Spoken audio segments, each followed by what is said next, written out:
akamuuliza pia, ati Bwana, ni mimi? Akamwambia, wewe umesema. Pale karamuni Yesu alitwaa mkate, akashukuru, akaumega, akawapa wafuasi wake, akisema, twaeni mle, huu ndio mwili wangu. Akatwaa kikombe, akashukuru, akawapa, akisema, inyweni, hii ninyi nyote, kwa maana hii ni damu yangu, damu ya agano, imwangikayo kwa ajili ya wengi kwa maondoleo ya dhambi. Lakini nawaambieni, toka sasa sitakunywa tena uzao wa mzabibu, hata siku nitakapokunywa divai upya pamoja nanyi katika ufalme wa Baba yangu. Baada ya kuimba zaburi, wakatoka wakaenda katika mlima wa Mizeituni. Halafu Yesu akawaambia, ninyi nyote mtakwazwa sababu yangu usiku huu, kwa maana imeandikwa, nitampiga mchungaji na kondoo wa kundi watatawanyika.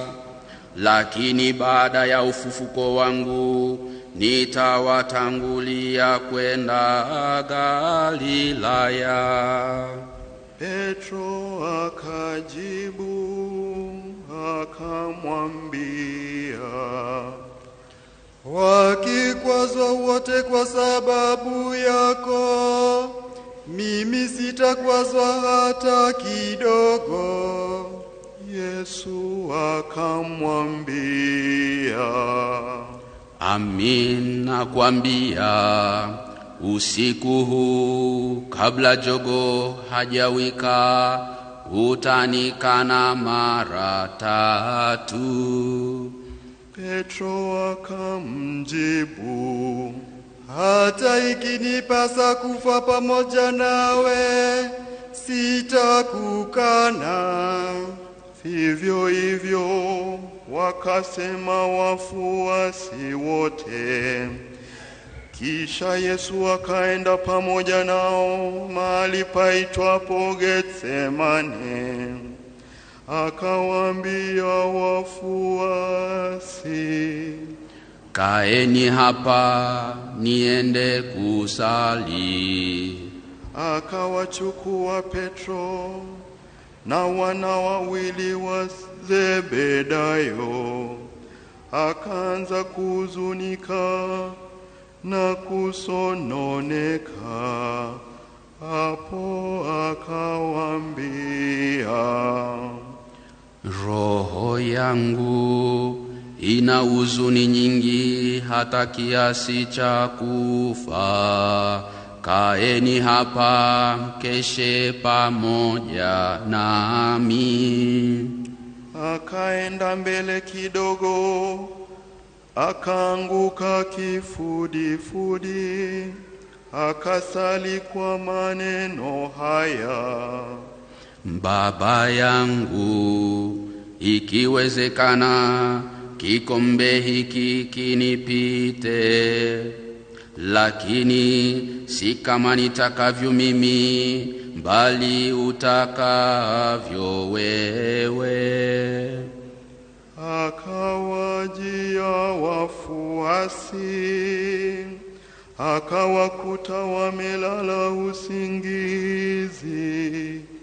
Akamwambia Petro, je, hata saa moja hamkuweza kukesha pamoja nami. Kesheni na kusali, msije mkaingia katika kishawishi, kwa maana roho itayari ila mwili udhaifu. Akaenda mara ya pili, akasali tena akisema, Baba yangu, isipowezekana kikombe hiki kinipite bila kukinywa, mapenzi yako yatimizwe. Akaja tena akawakuta wamelala usingizi, maana macho yao yalikuwa mazito. Akawaacha, akaenda tena kusali mara ya tatu kwa maneno yale yale. Kisha akawajia wafuasi, akawaambia, Je, bado mnalala na kupumzika? Tazameni, saa imewadia, na Mwana wa Mtu anatiwa mikononi mwa wakosefu. Simameni, twende zetu. Tazameni, mtu wa kunisaliti amekaribia. Alipokuwa akisema bado, Yuda, mmoja wa wale 12, alikuja, na pamoja naye kundi kubwa la watu waliochukua panga na rungu. Walikuja kwa amri ya makuhani wakuu na wazee wa baraza. Msaliti alikuwa amepatana nao ishara. Alisema, Nitakaye mgusu ndiye, mkamateni. Mara akamjongea Yesu, akasema, Salamu Rabi, na akambusu. Yesu akamwambia, Rafiki, fanya ulilolijia. Baada ya hayo wakaja, wakanyosha mikono, wakamkamata Yesu. Papo hapo mmoja wao waliokuwa naye Yesu akanyosha mkono, akachomoa upanga wake, akampiga mtumishi wa kuhani mkuu na kumkata sikio. Yesu akamwambia, Rudisha upanga wako mahali pake, maana wote wachukua upanga wataangamia kwa upanga. Je, wadhani nisingeliweza kumwomba Baba yangu anilete sasa hivi zaidi ya majeshi 12 ya malaika? Lakini hapo yangelitimiaje maandiko yasemayo kwamba hayo sharti yatendeke? Saa ile Yesu akawaambia makundi, Mmekuja na panga na rungu kunikamata mimi kama kumkamata mnyang'anyi. Kila siku nilikaa hekaluni nikifundisha, huko mbona hamkunikamata? Lakini hayo yote yametendeka ili maandiko ya manabii yatimie. Hapo wafuasi wote wakamwacha wakakimbia. Nao waliomkamata Yesu walimpeleka kwa Kayafa, kuhani mkuu. Uko walikuwa wamekusanyika waandishi na wazee. Na Petro akamfuata kwa mbali mpaka uani kwa kuhani mkuu. Akaingia ndani, akakaa pamoja na watumishi apate kuona mwisho. Makuhani wakuu na baraza lote walitafuta ushuhuda wa uongo wapate kumuua, wasiupate.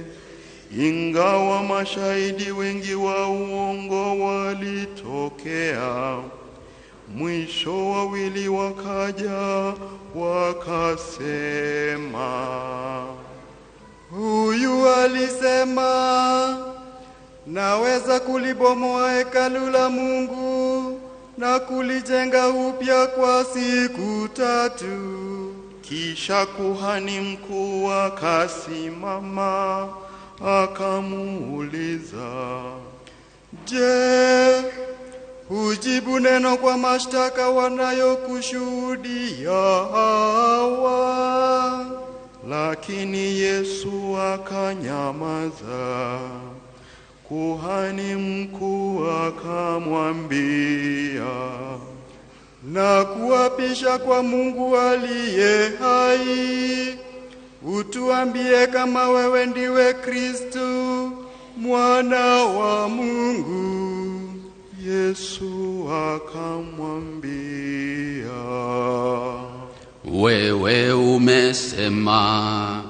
Juu ya hayo nawaambieni, toka sasa tamwona Mwana wa Mtu amekaa kulia kwa Mwenyezi na akija juu ya mawingu ya mbingu. Hapo kuhani mkuu akararua mavazi yake akasema, amekufuru. Kwa nini tunahitaji bado mashahidi? Sasa hivi mmesikia kufuru, mwaona aje? Nao wakajibu, amestahili kufa.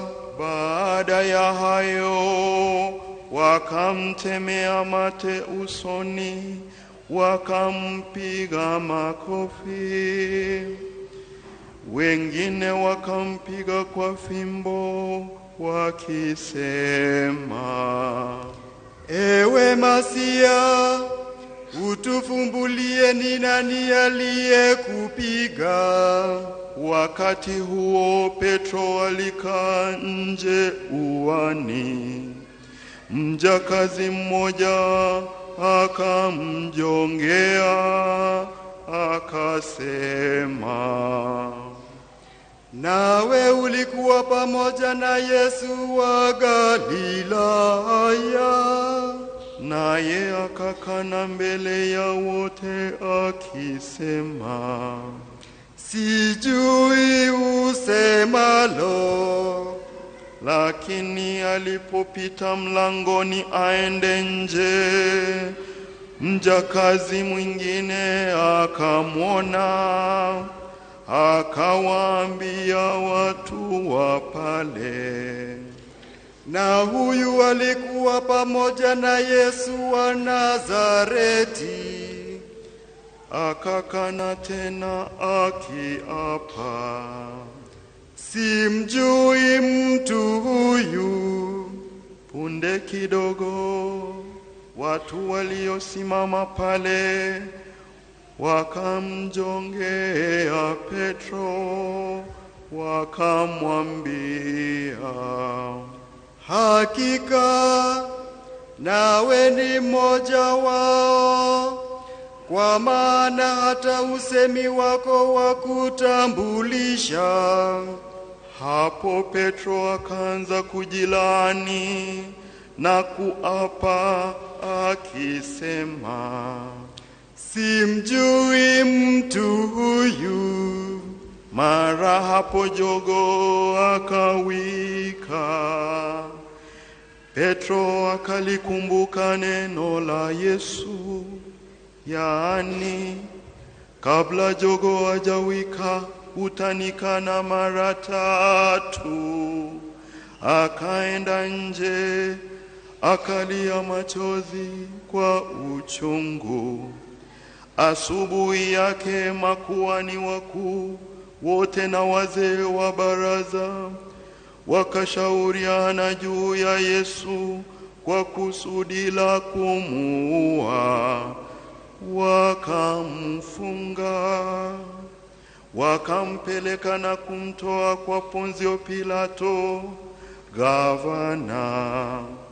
Hapo Yuda msaliti wake alipoona ya kuwa amehukumiwa, alijuta.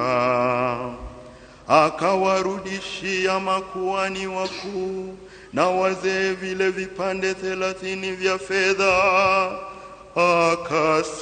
akasema, nimekosa, maana nimesaliti damu isiyo na hatia.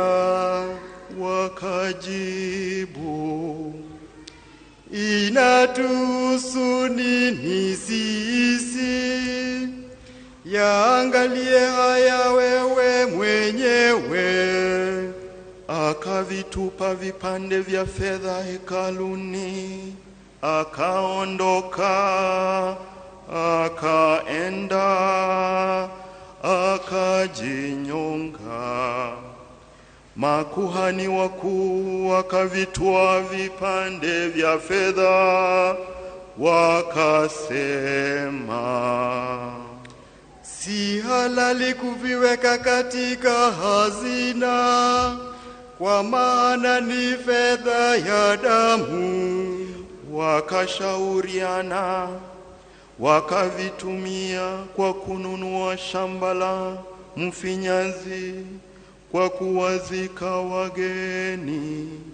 Kwa hiyo shamba hilo huitwa shamba la damu mpaka siku ya leo. Hivyo yakatimia maneno ya nabii Yeremia aliyesema, walivitoa vipande 30 vya fedha, yaani bei ambayo wana wa Israeli walimpimia yule waliyempimia bei, wakavitumia kwa kununua shamba la mfinyanzi kama Bwana alivyoniagiza. Yesu alisimama mbele ya Pilato. Pilato akamuuliza, wewe mfalme wa Wayahudi? Yesu akamjibu, wewe wasema. Aliposhtakiwa kwa makuhani wakuu na wazee, hakujibu neno. Pilato akamwambia, je, huyasikia yale wanayokushuhudia? Lakini hakumjibu neno lolote. Hata Pilato akashangaa sana. Basi ilikuwa desturi kwa sikukuu ya Pasaka gavana kuwafungulia watu mfungwa mmoja waliyemtaka wenyewe. Siku zile palikuwa na mfungwa mwenye sifa mbaya sana, jina lake Baraba. Basi Pilato akawauliza watu wa mkutano, mnataka niwafungulie nani? Baraba au Yesu aitwaye Kristo? Kwa maana alijua ya kuwa wamemtoa kwa husuda. Alipokaa katika kiti cha hukumu, mkewe alimpelekea habari hii: usijitie katika shauri la mwadilifu huyu, kwa maana leo nimeteswa sana katika ndoto kwa ajili yake. Lakini makuhani wakuu na wazee wakawashauri watu wamtake Baraba na kumwangamiza Yesu. Basi gavana alipowauliza tena, mwataka niwafungulie nani kati ya hawa wawili? Wakajibu, Baraba. Pilato akawauliza, nifanye nini na Yesu aitwaye Kristo? Wakasema, asulubiwe. Akajibu, je, amefanya ubaya gani? Nao wakazidi kupaza sauti, asulubiwe. Pilato akaona kwamba hafaulu kitu, isipokuwa ghasia inazidi tu. Basi akatoa maji, akanawa mikono mbele ya umati, akasema, mimi sina hatia kumwaga damu ya mwadilifu huyu. Shauri lenu wenyewe. Watu wote wakajibu na kusema, damu yake iwe juu yetu na juu ya watoto wetu. Hapo akawafungulia Baraba, na Yesu akisha kupiwa mijeledi, Pilato alimtoa kusudi asulubiwe. Kisha askari wa gavana wakamchukua Yesu ukumbini, wakamkusanyikia kikosi kizima. Baada ya kumvua nguo, wakamvika joho jekundu, wakasuka taji la miiba na kumvika kichwani. Wakamshikisha mwanzi katika mkono wake wa kulia, wakampiga magoti wakisema kwa dhihaka, salamu, mfalme wa Wayahudi. Wakamtemea mate, wakautwa mwanzi, wakampiga kichwani. Baada ya kumudhiaki, wakamvua joho, wakamvika tena mavazi yake, na wakampeleka kumsulibisha. Walipotoka nje, walikutana na mtu wa Kirene, jina lake Simoni. Wakamshurutisha achukue msalaba wake. Wakafika mahali paitwapo Golgotha, maana yake mahali pa fuvu la kichwa. Wakampa divai iliyochanganyika na nyongo anywe, akaionja lakini akakataa kunywa. Baada ya kumsulibisha, wakagawana mavazi yake kwa kuyapigia kura. Wakaketi wakamlinda huko.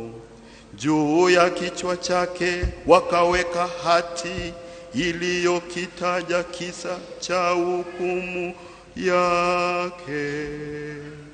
Huyu ni Yesu, mfalme wa Wayahudi.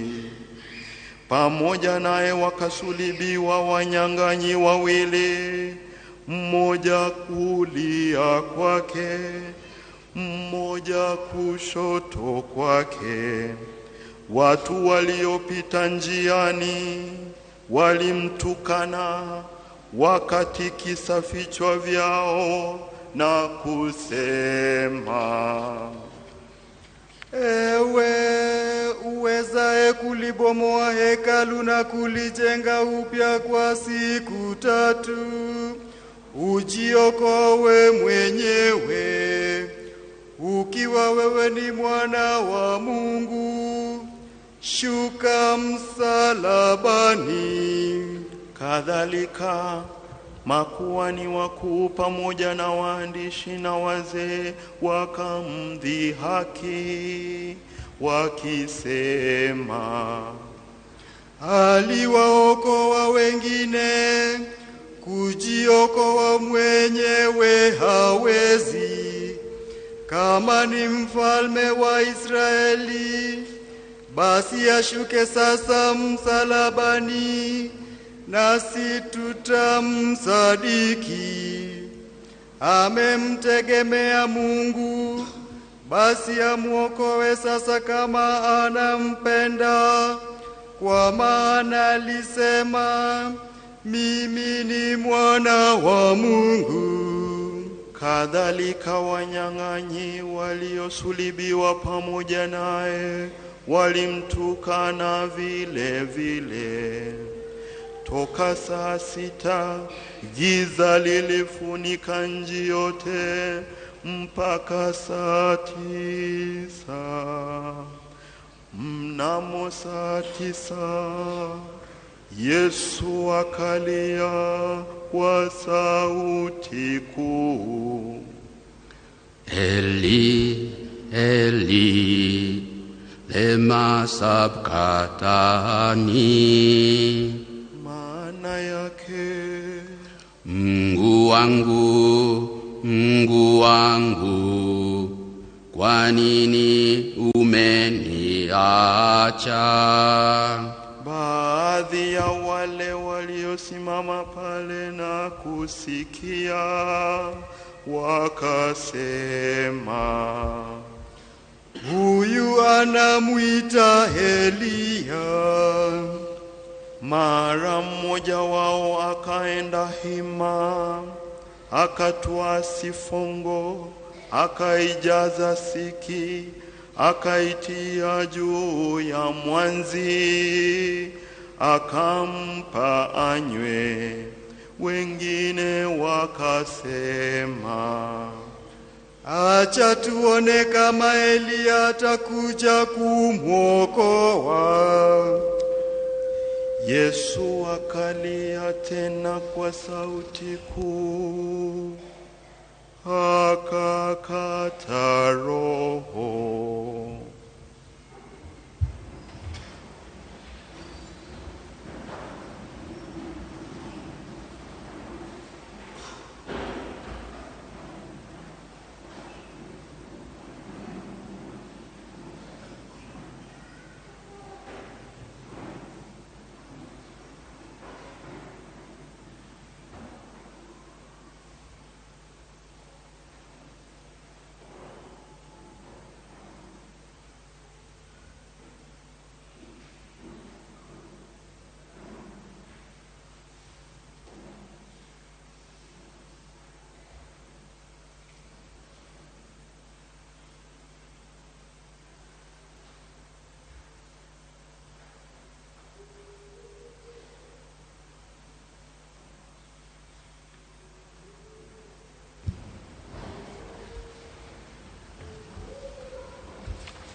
pazia la hekalu likapasuka vipande viwili toka juu mpaka chini.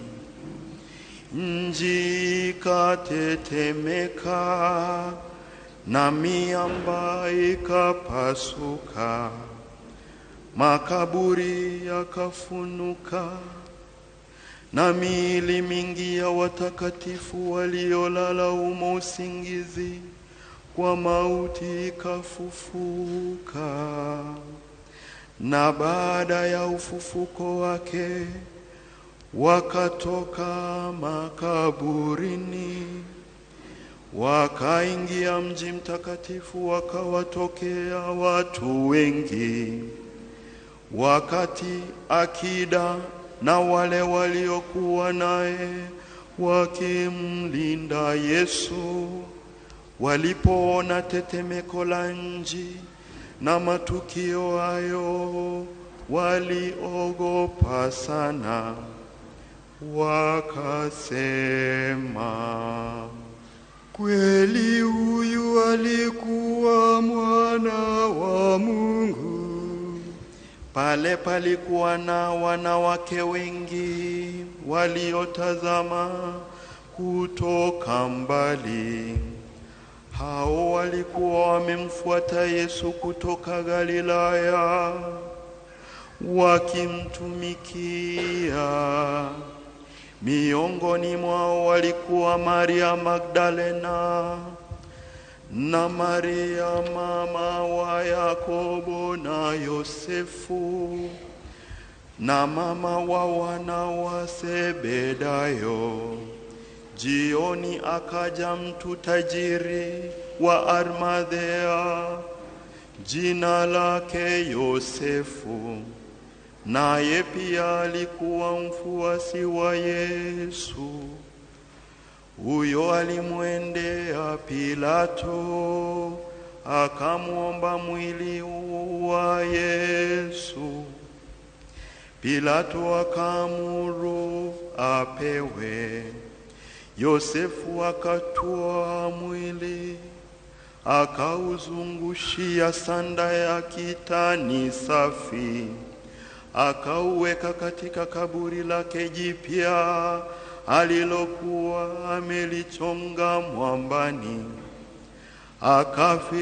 Akafingirisha jiwe kubwa mbele ya mlango wa kaburi, akaondoka. Pia Maria Magdalena na Maria mwingine walikuwa pale wameketi kulielekea kaburi. Siku ya pili ndiyo iliyofuata maandalio. Makuhani wakuu na Mafarisayo wakakutana kwa Pilato,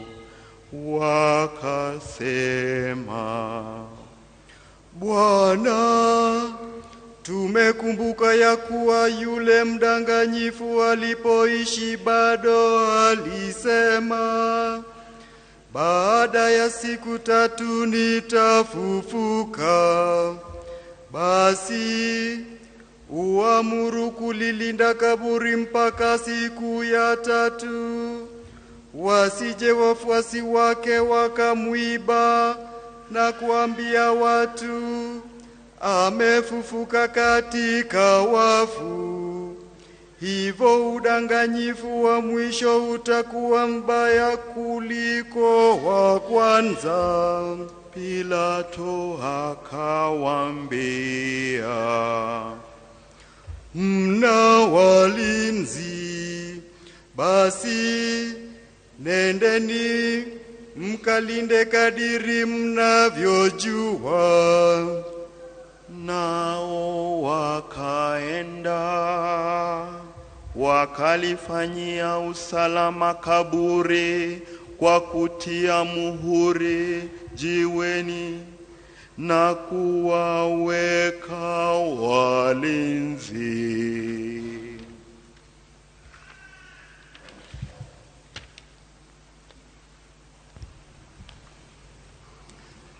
Tushangilie mateso ya Bwana. Kaeni.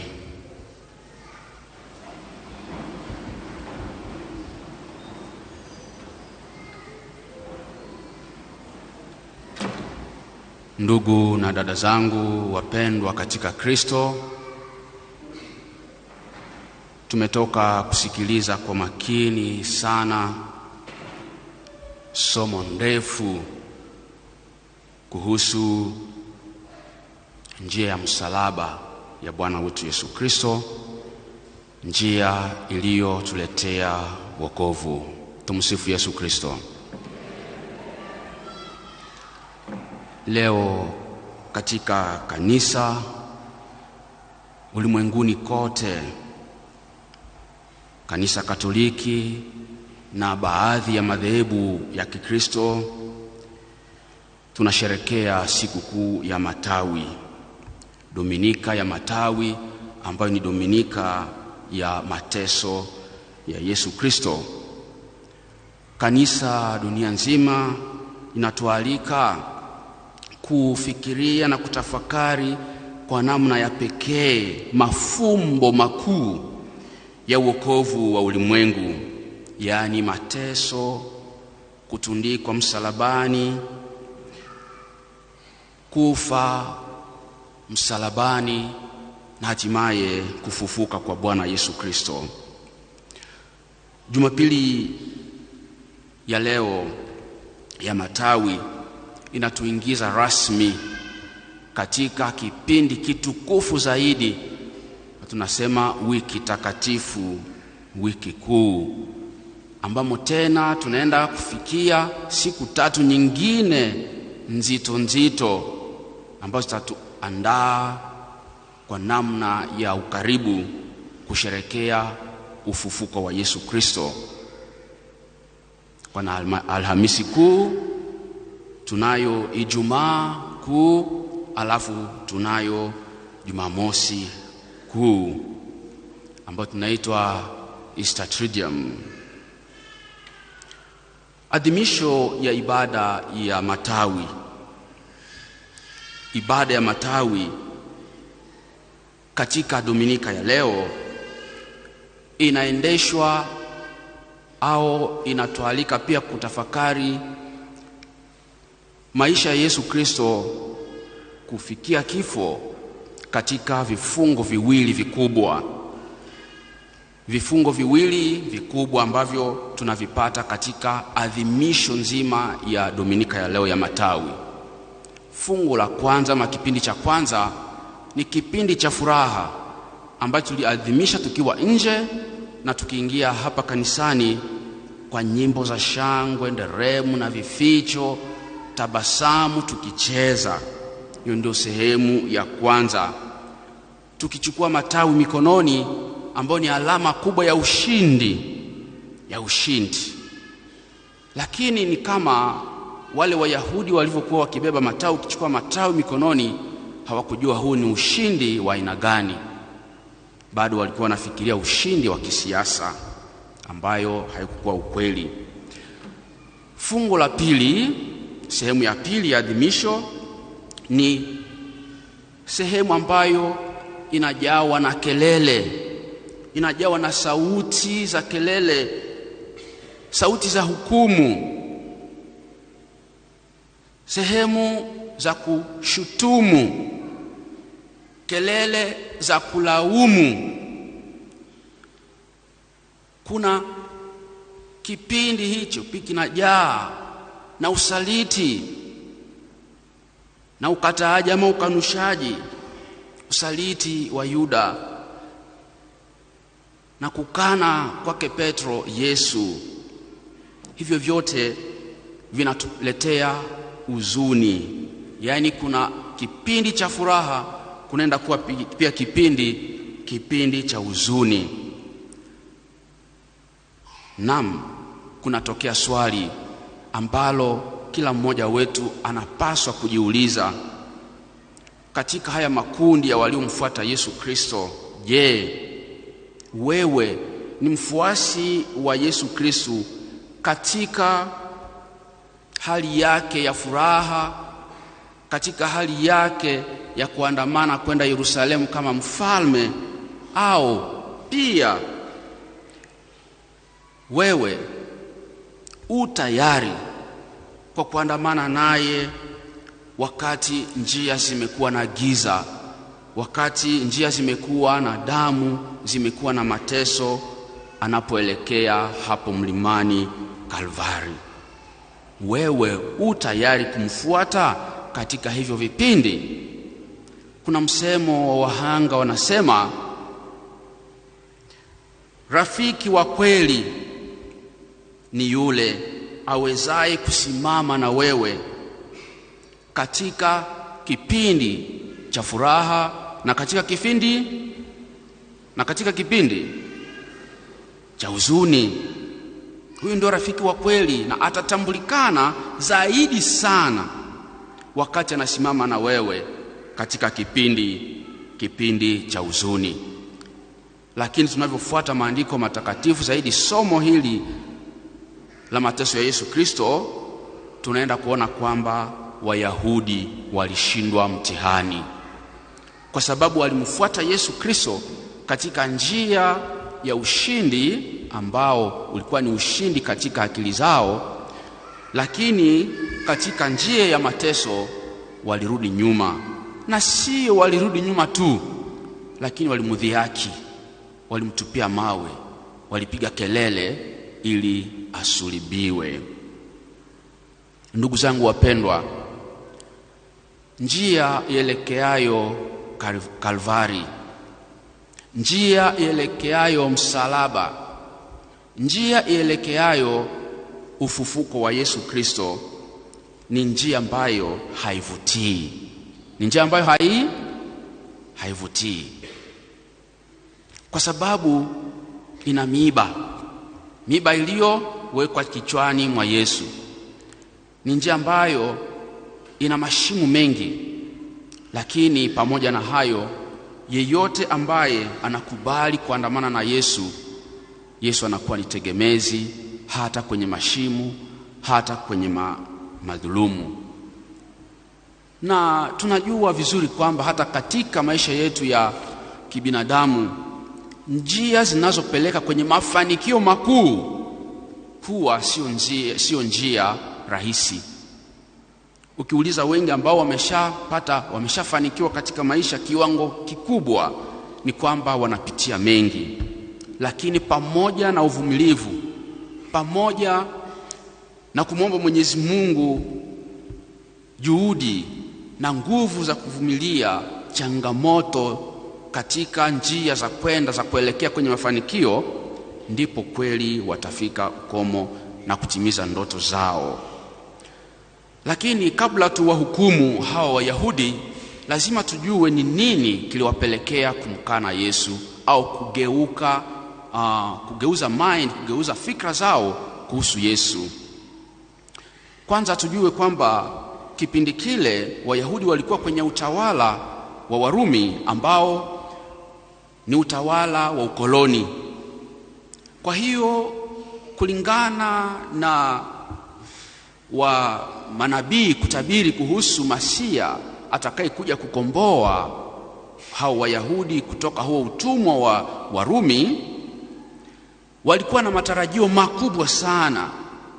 Na Yesu alipojitokeza, waliona kwamba ni huyu ndiye analeta mabadiliko ambayo tuliokuwa natarajia. Na kuingia kwake Yerusalemu ilikuwa ndio siku rasmi to launch the campaign to overturn the Roman power. That was the conception in the mind of the Jewish people. Ni Yesu anakuja na punda, mwanapunda, wametandaza vitambaa na majani njiani, kwa kweli kuashiria uzalendo, kuashiria kwamba ushindi umeingia kati yetu. Na kweli huo ulikuwa ni utimilifu wa unabii wa Ezekieli sura yake ya 8 mstari wa 8, kwamba mwanapunda au Masia atakayetoka kwenye ukoo wa Daudi ataingia Yerusalemu akiwa amekalia punda, atakuwa amekalia punda. Kwa hiyo unabii huu ulikuwa utimilike katika vichwa vya hawa Wayahudi. Walisemezana, huyu ndiye anayekuja kubadilisha tabia, maisha yetu yote. Ila hawakujua ni mabadiliko ya aina gani. Sio mabadiliko ya kisiasa, ilikuwa ni mabadiliko ya kiroho. Mabadiliko ya nini? Mabadiliko ya nini? Ya kiroho, sio ya kisiasa. Ilikuwa ni mabadiliko ya kimungu. Walikuwa wakitarajia mfalme jemadari, mpiga vita. Yesu alipigana vita? Hajapigana vita. Walikuwa wanatarajia mfalme huyu ambaye anakuja kuhukumu wale walio wadhulumu. Yesu alihukumu kweli? Msalabani alisema nini kwa hao waliomtesa? Alisema nini? Ufanye nini? Wasamehe Baba, kwa sababu si hawajui nini? Hawajui walitendalo. Sasa hata hivyo, badala ya kuhukumu, Yesu alitetea watesi wake. Hawajui walitendalo, as if walikuwa minors. Mungu ni mwema na kila wakati. Yesu ni mfalme huyu ambaye hakuua ili apate kulinda ufalme wake au aendelee kuongoza. Najua kuna viongozi hapa wengi kabisa mikono yao najaa nini? Najawa nini? Damu. Ukiwa wewe ni mpinzani, wanaona unakuja na nguvu, wanafanya nini? Si ndio? Sijasema kiongozi wa hapa kwa sababu atakuja kunitafuta kwamba mimi nimemshtaki, hapana. Sawa Lakini baadhi, sawa baadhi, yani wanaongoza kwa kimabavu, sio kwa unyenyekevu. Yesu yeye amekuja, mfalme huyu ambaye sio wa kujitetea. Ni huyu mfalme wa aina ya wale ambao wamekuja kwa kutenda kazi, si kwa kutendewa kazi, kwa kudhihirisha amri kuu ya upendo. Sasa Wayahudi walivyoona hayo yote wakasema, ni kama tumedanganywa. Kwani huyu ndiye mfalme kule ambaye sisi tulikuwa natarajia kabisa? Tumedanganywa. The tragedy of the passion of the cross resides there. Tragedy inatokea hapo. Huyu alikuwa anatudanganya kwamba mimi ndiye, kwa sababu akisema mimi ndiye ni Mungu. Sasa Mungu huyu ambaye badala ya kujitetea, hata badala wakati anatetewa na Petro alivyokata sikio la jemadari, si ndio? Yesu akasema ni leta sikio, rudisha mpanga mahali pake, kwa sababu yeye anayeua kwa upanga. Tumalizie. Yeye anayeua kwa upanga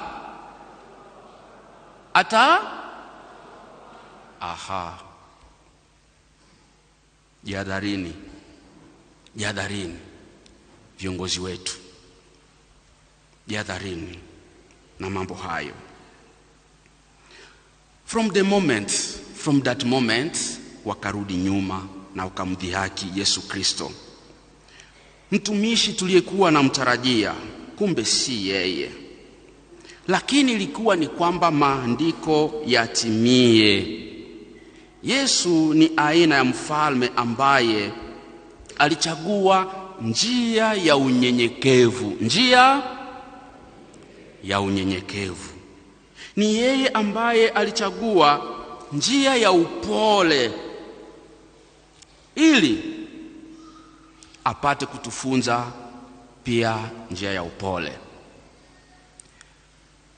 Paulo mtume kwa Wafilipi anatuambia kwamba hakungangania mamlaka yake au ufahari wake wa mbingu wa kimungu, bali alinyenyekea, akachukua mwili wa binadamu, akafa hadi kufa kifo cha msalabani.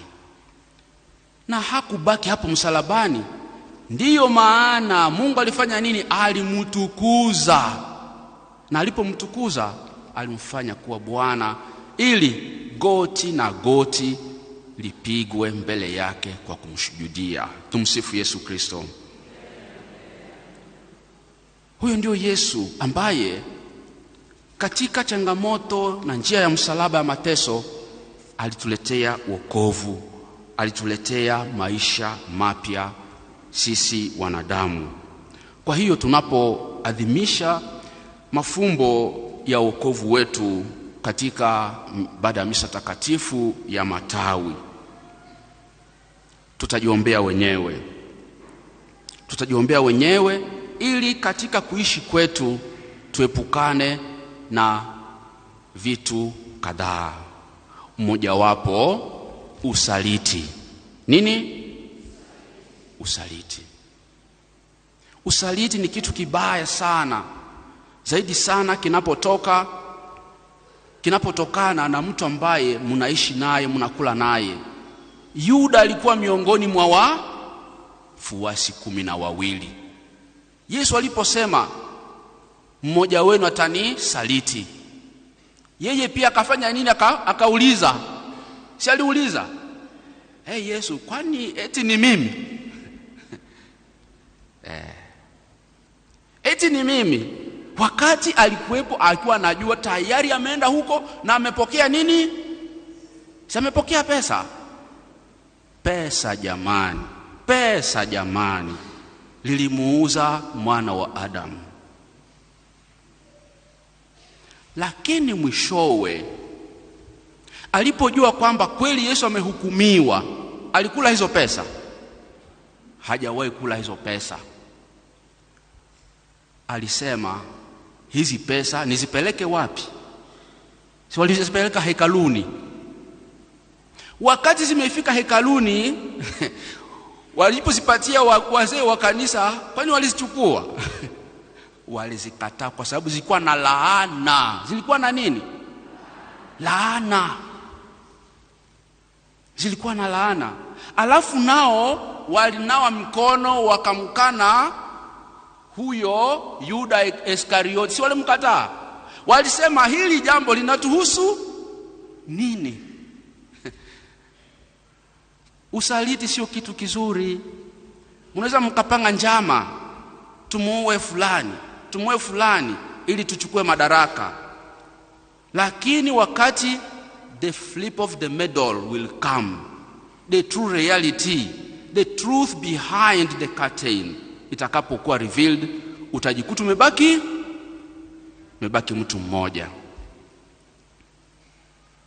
Wengi wanajitajirisha kwa pesa ambazo zimejaa damu. Wameua, wanafanya unyang'anyi, wanafanya abductions, wanafanya corruptions. Yaani wanyonge wanateseka kwa sababu nyinyi mnataka kujitajirisha kimabavu na kwa njia zisizo halali.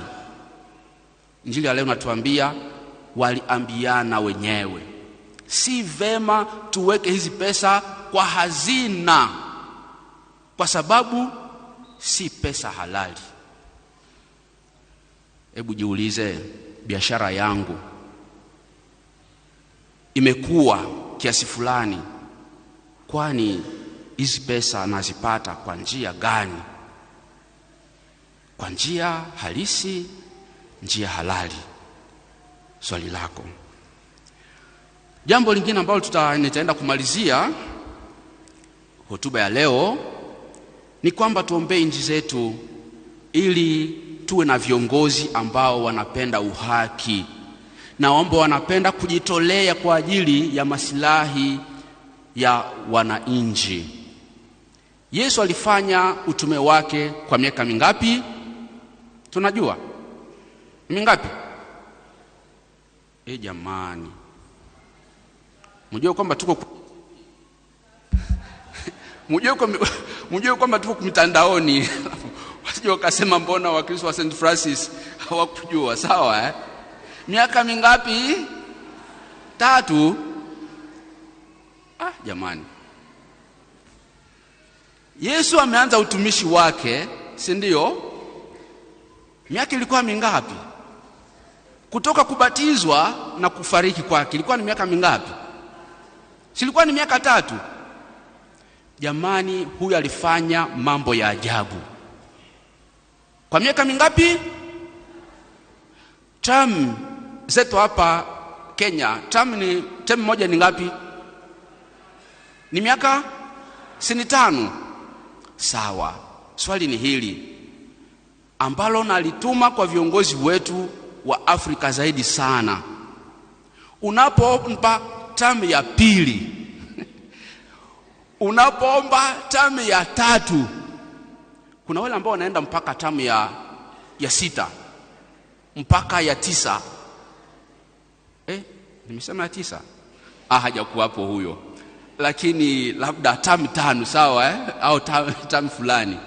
Sasa swali ni hili, jiulize, muhula wa kwanza nilifanya nini kwa ajili ya wananchi wangu ili niweze kuomba term ya 2 au ya 3?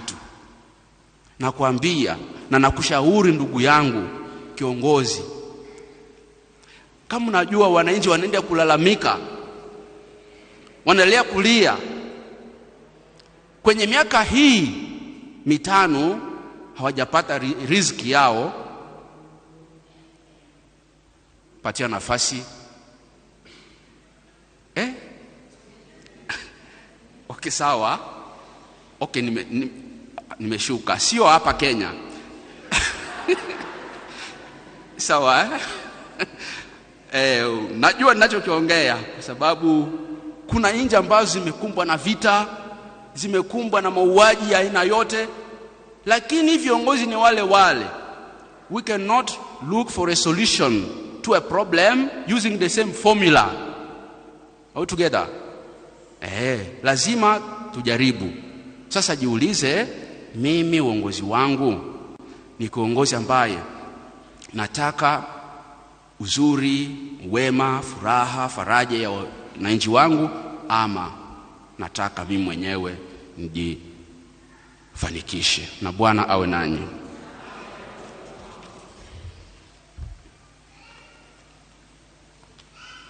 Tasimama wote ili tukiri imani yetu.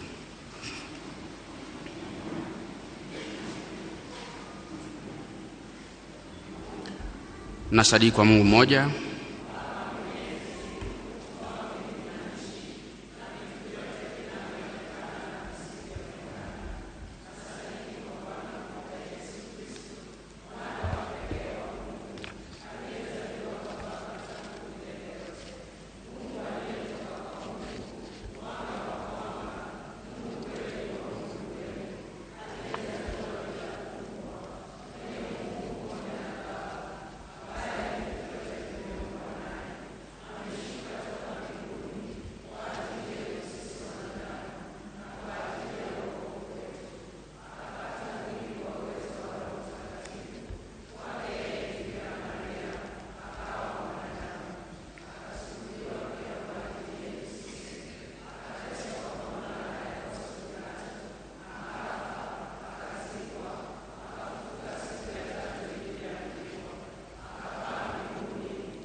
Mungu wetu, Bwana wetu Yesu Kristo ameingia katika fahari yake ambayo ni Yerusalemu mpya.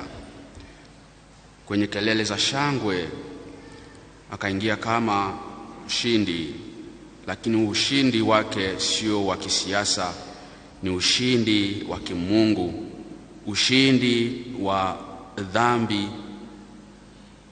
ushindi wa uhai dhidi ya kifo. Ndugu zangu, tumtolee sala zetu ili atuletee, tusaidie kupata usalama, uhai, uponyaji wa kweli, na pia viongozi ambao wanashughulika kwa ajili ya maslahi ya wananchi. Tumwombe.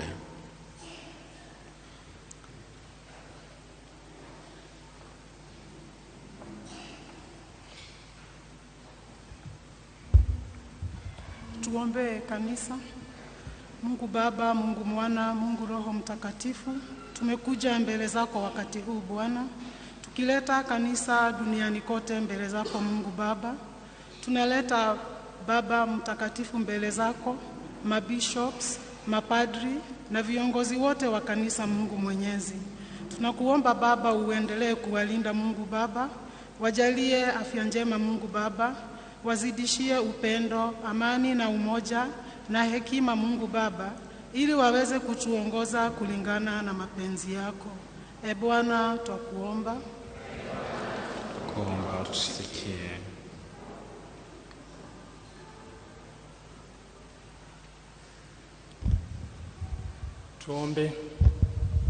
Tuombe kwa ajili ya taifa letu, nchi yetu ya Kenya. Mungu Baba Mwenyezi, tunasema ni asante kwa kutujalia nchi yetu ya Kenya. Tunasema ni asante kwa yote ambayo unatutendea, hasa sana kwa viongozi. Tunakuomba kwa nyenyekevu ukapate kuwajalia viongozi wetu hekima ya kuliongoza taifa hili kulingana na mapendo yako. Utubariki Mungu Baba Mwenyezi na mapendo yako. Tujalie neema ya utangamano. Tuondolee hila na njama za yule mwovu shetani, hila za ubinafsi, hila za ulafi, hila za ukabila na njia zote zinazoleta mitafaruko nchini Kenya. Tunakuomba ukapate kudumu na watu wako, ili sote tukapate kujaliwa kuishi kwa furaha na kurejea kwako. Mungu takuomba. Tukuomba tusikie.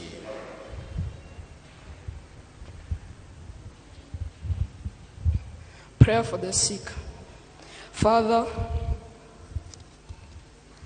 your only Son took upon himself the sufferings and weaknesses of all mankind. Through his passion and cross, he taught us how good can be brought out of suffering. Look upon our brothers and sisters who are ill in the midst of illness and pain. May they be united with Christ, who heals both body and soul. May they know the consolation promised to those who suffer and be fully restored to health through Christ our Lord. Amen. Lord, hear us.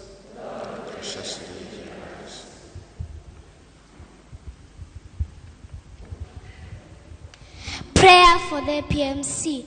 Lord Jesus, we pray that all children may come to know you and believe in your love for them. Help us through kind words and good deeds to spread your love to the whole world. Blessed Virgin Mary, pray for us and all children in the world, especially those with different types of needs. Amen. Lord, hear us. Lord, graciously hear us. Prayer for the beatification of the servant of God. O God, you granted your servant, Maurice Michael Cardinal Otunga, the grace to be an exemplary pastor at the service of the church, making him a symbol of unity and love for the poor and less fortunate in the society, while denying and detaching himself from the pleasures of the world. Grant, we beseech thee, that we may also learn to respond faithfully to the demands of the Christian vocation, converting all moments and circumstances of our life into opportunities of loving you and our neighbors with joy and kindness, and serving the kingdom of God with humility. We humbly request you to grant our servant, Cardinal Otunga, a share in the glory of heaven, which is promised to those who have served you well. Through his intercession, bless the church, our country, our families and children, and grant us the favors we humbly request. Lord, hear us. Tunaomba uponyaji wa haraka kwa ajili ya Mama Flora Kimbesa Palos. Mwenyezi Mungu amjalie afya na arudi katika hali zake na kazi zake za kawaida. Tunaomba na CWA for the healing and restoration to health of Miriam Muringi, and praying for the soul of Jane Kabudha. May her soul rest in peace. St. Clair Small Christian Community, praying for the soul of Jane Kabudha. May God in his infinite mercy receive her into eternal rest and surround her family with comfort, grant them strength and fill their hearts with peace during this deeply painful time. Susan, praying for two special intentions. Waina Mwanike Winnie, pray thanksgiving to God for his faithfulness, and praying for the success in national exams for their candidates' daughters, and trusting God to guide them and to prosper in their projects. Tunaomba hayo kwa njia ya Kristo Bwana wetu.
Salini ndugu, ili sadaka yangu na yenu ikubaliwe na Mungu Baba Mwenyezi.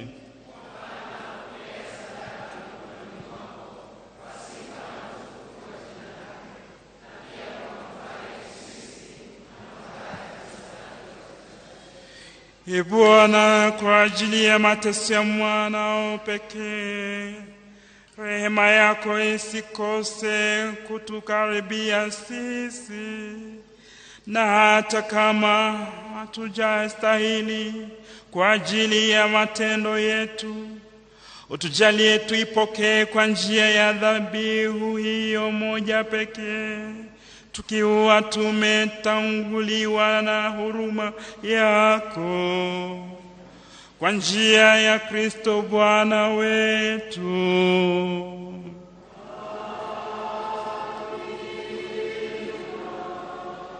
Bwana awe nanyi.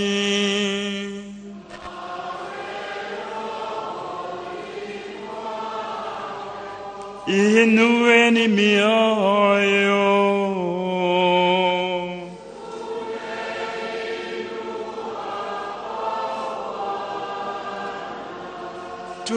Tumshukuru Bwana Mungu wetu.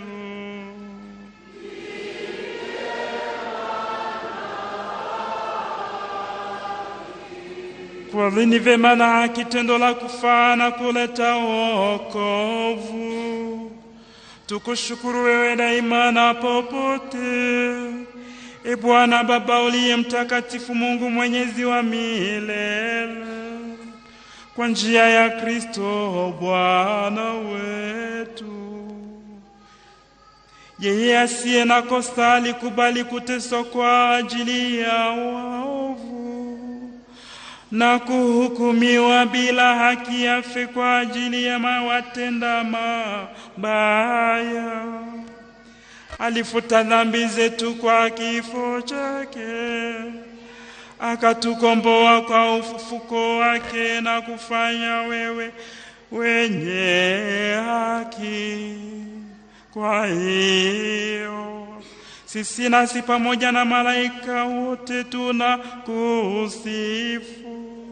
tukiimba kwa shangwe na furaha.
Ee Bwana kweli mtakatifu na chemchemi ya utakatifu wote, tunakuomba uvitakatifuze vipaji hivi kwa nguvu ya Roho wako, ili viwe kwetu mwili na damu ya Bwana wetu Yesu Kristo. Yeye alipotolewa na kuingia kwa hiari katika mateso yake, alitwaa mkate, akakushukuru, akaumega na akawapa wafuasi wake akisema, "Twaeni mle nyote. Huu ndio mwili wangu utakaotolewa kwa ajili yenu."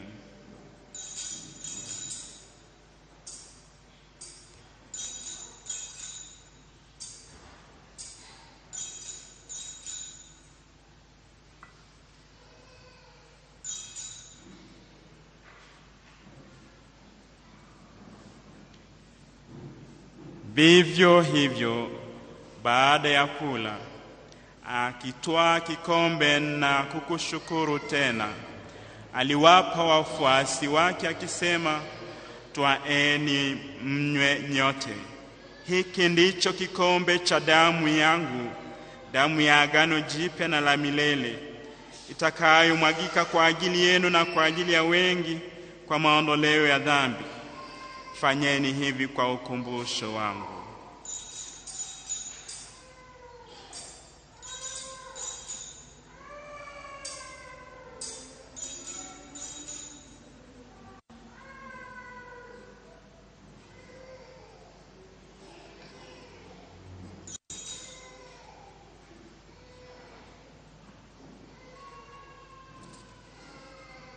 Fumbo la imani.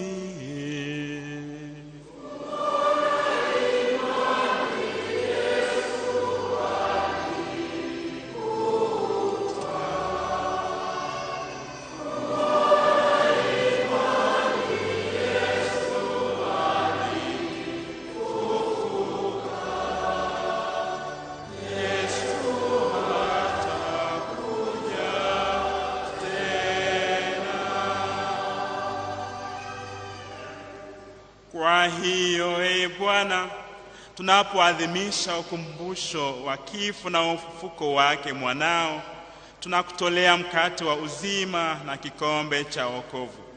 Tunakushukuru kwa kuwa umetustahilisha kusimama mbele yako na kukutumikia. Pia tunakusihi kwa unyenyekevu, ili kwa kushiriki mwili na damu ya Kristo tukusanywe na Roho Mtakatifu tupate kuwa jamaa moja. Bwana, ulikumbuki kanisa lako lililoenea popote duniani, ulikamilishe katika mapendo pamoja na Baba Mtakatifu wetu Leo wa 14, askofu wetu Filipo Anyolo, msaidizi wake Kamau David na waklero wote. Wakumbuke pia ndugu zetu waliofariki dunia wakiwa na tumaini la ufufuko, na marehemu wote waliofariki dunia katika huruma yako wapokee kwenye nuru ya uso wako. Tunakuomba uturumie sisi sote, ili pamoja na Maria Bikira mwenye heri mama wa Mungu na Mtakatifu Yosefu mume wake huyo bikira, mitume wenye heri na watakatifu wote waliokupendeza tangu kale, tustahili kushiriki uzima wa milele na kukusifu na kukutukuza kwa njia ya mwanao Yesu Kristo.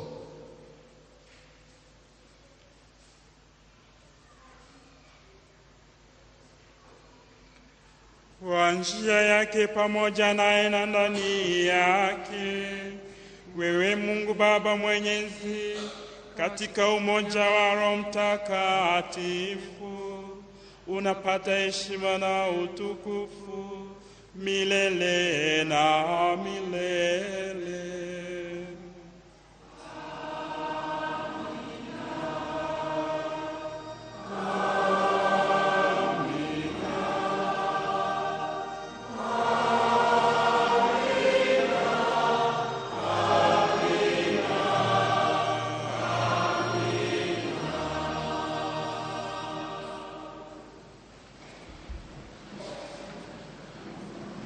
Kwa kulitii agizo la Mwokozi wetu na tukifuata mafundisho yake ya kimungu, tunathubutu kusema: Baba yetu,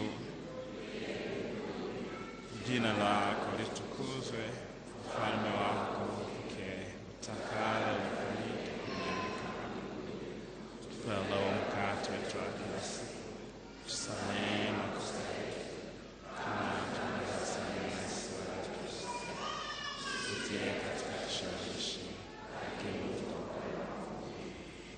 Bwana, tunakuomba utopoe katika maovu yote.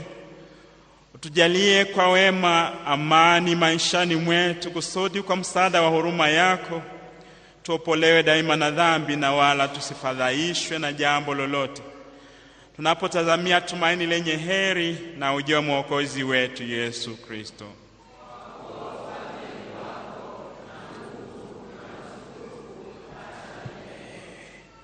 Bwana Yesu Kristo, uliyewaambia mitume wako, amani na waachieni, amani yangu na wapa, usizitazame dhambi zetu, ila tu imani ya kanisa lako. Upende kulijalia amani na umoja kama yalivyo mapenzi yako, unayeishi na kutawala milele na milele. Amani ya Bwana iwe daima nanyi.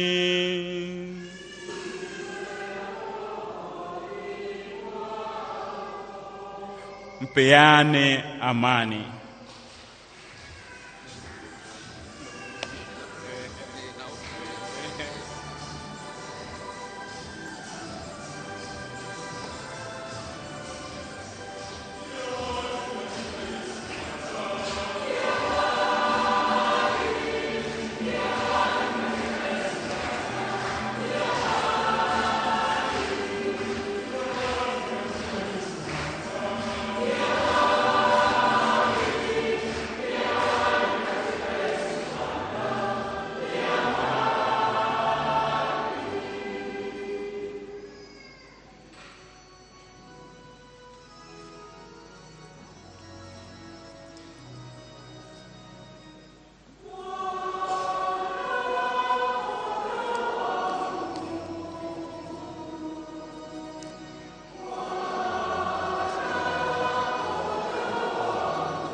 Tazama mwana kondoo wa Mungu.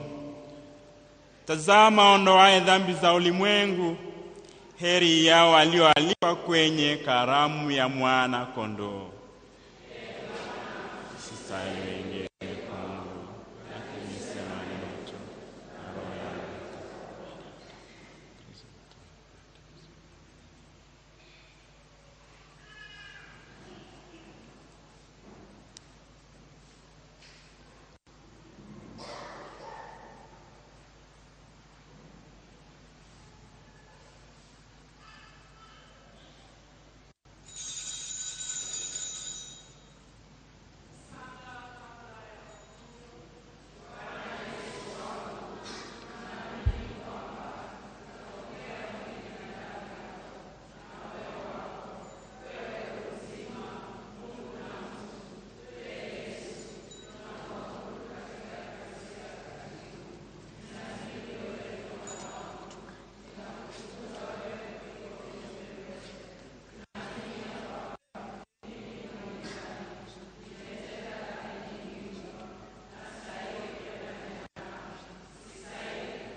Isipowezekana, kikombe hiki kila bila kunywea mapenzi yako yatimizwe.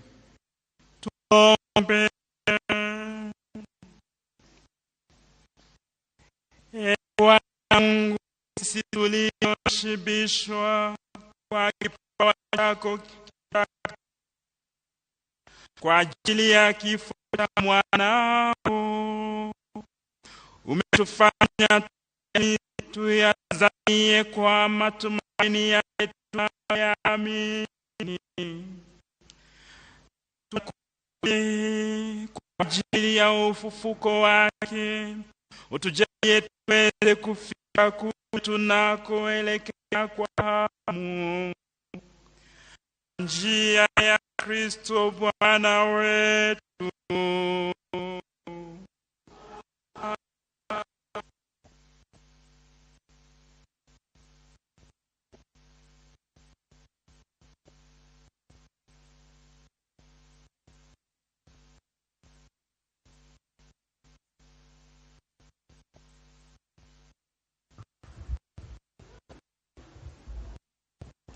Tangazo leo ikiwa Dominika ya Matawi katika mateso ya Bwana. Jumapili ijayo, Jumapili ya kwanza ya mwezi, tutatoa fungu la 10. Tafadhali tutoe kwa ukarimu. Leo kutakuwa na uchaguzi wa viongozi wa vyama na makundi ya kanisa ifuatavyo. Baada ya misa ya pili, wanakutana katika ukumbi wa Edel. CWA wanakutana katika ukumbi wa C. Baada ya misa ya tatu, CA wanakutana katika ukumbi wa Mtakatifu Gabriel. YC wanakutana katika ukumbi wa Mtakatifu tarehe 12 Aprili, tutakuwa na wa harakati za Ecclesia Movement. Baada ya misa hili, Mtakatifu Yesu na Christ. Baada ya misa ya tatu of Mary. Misa ya Alhamisi Kuu tarehe 2 Aprili itaanza saa 12 jioni. Itahudumiwa na kikundi cha CMA. Watateua wanaume 12 ambao miguu yao itaoshwa siku hiyo. Na baada ya misa kukamilika, kutakuwa na kuabudu kwa Ekaristia takatifu ikiongozwa na vikundi vifuatavyo. Saa ya kwanza itaongozwa na kikundi cha KS Tibet, St. Jude, St. Anthony of Padua, St. Teresa Ngara na Ignatius of Loyola. Saa ya pili itaongozwa na St. Vincent de Paul, St. Peter's Bowling Green, St. Clare na CWA. Saa ya tatu, St. Francis of Assisi, St. Paul, St. Charles Lwanga, Liturgists, CFC na CMA. Saa ya 4 itaongozwa na Sacred Heart, Legions of Mary, Choir, YCA na YCS. Ijumaa Kuu, maandamano ya njia ya msalaba yataanza hapa kanisani kupitia shule ya sheria ya Chuo Kikuu cha Nairobi, kisha kuvuka hadi lango la kutokea, kuendelea kupitia barabara ya Forest na First Parklands Avenue na kujiunga na barabara ya mpaka katika shule ya msingi ya Visa Oshol yataendelea kupitia barabara ya Parklands, kujiunga na barabara ya Ojijo na hatimaye kutoka na kurejea kanisani kupitia shule ya sheria ya Chuo Kikuu cha Nairobi. Njia ya msalaba itaanza saa 5 asubuhi na kutakuwa na kitubio kabla ya njia ya msalaba. Siku ya Ijumaa Kuu kutakuwa na mchango maalum wa kuhifadhi nchi takatifu ambamo Bwana wetu Yesu Kristu aliishi na kufundisha. Tunaomba kwa wahudumu wa afya wajitolee kutoa huduma ya kwanza wakati wa njia ya msalaba. Misa ya kesha ya Pasaka siku ya Jumamosi itaanza saa 12:30 jioni. Jumuiya ya Mtakatifu Jude watahudumu siku hiyo. Wakristu wanahimizwa kuja na mishumaa. YCS pia watakuwa wanauza mishumaa hiyo. Misa ya Jumatatu ya Pasaka itakuwa saa 2 asubuhi. Hakutakuwa na misa jioni. Uchaguzi wa PPC Executive utafanyika Jumapili tarehe 12 April baada ya misa ya kwanza. Viongozi wote waliochaguliwa rasmi kutoka jumuiya za kanisa wanaalikwa kushiriki katika uchaguzi wa uongozi wa kamati ya parokia. Kwaya wanauza branded t-shirts ili kusaidia kukusanya fedha kwa ajili ya harambee yao. Tafadhali tuwaunge mkono na kununua kwa shilingi 1,000 kwenye hema nje ya kanisa. Youth choir wanauza chai na vitafunwa, that is snacks, nje ya kanisa ili kusaidia harambee yao ijayo mwezi April. Tafadhali tuwaunge mkono kwa kununua. Tutakuwa na mchango wa mradi wetu wa ukumbi na itaongozwa na jumuiya zote na makundi ya kanisa kama ifuatavyo. Tarehe 19 April itakuwa wanakwaya. Jumapili tarehe 17 Mei itakuwa Mtakatifu Antonio wa Padua. Jumapili tarehe 21 June itakuwa Mtakatifu Charles Lwanga. Jumapili tarehe 19 Julai itakuwa Mtakatifu Peter Bowling Green. Jumapili tarehe 16 Agosti itakuwa MYM, YCA na YSC. Shule ya St. Francis Xavier inafanya usajili kwa ajili ya darasa la watoto wachanga, that is baby class, playgroup, PP1 na PP2. Kwa maelezo zaidi, tafadhali fika ofisi ya shule ambayo Jumatatu hadi Ijumaa. Huduma ya misa Jumapili ijayo ni kama ifuatavyo. Misa ya kwanza, jumuiya ya Mtakatifu Petro Bowling Green. Misa ya pili, kikundi cha Moyo Mtakatifu, na misa ya tatu, jumuiya ya Mtakatifu Triza KSTVET. Tunawashukuru kwa kujiunga nasi na kwa ushirikiano na ukarimu wenu.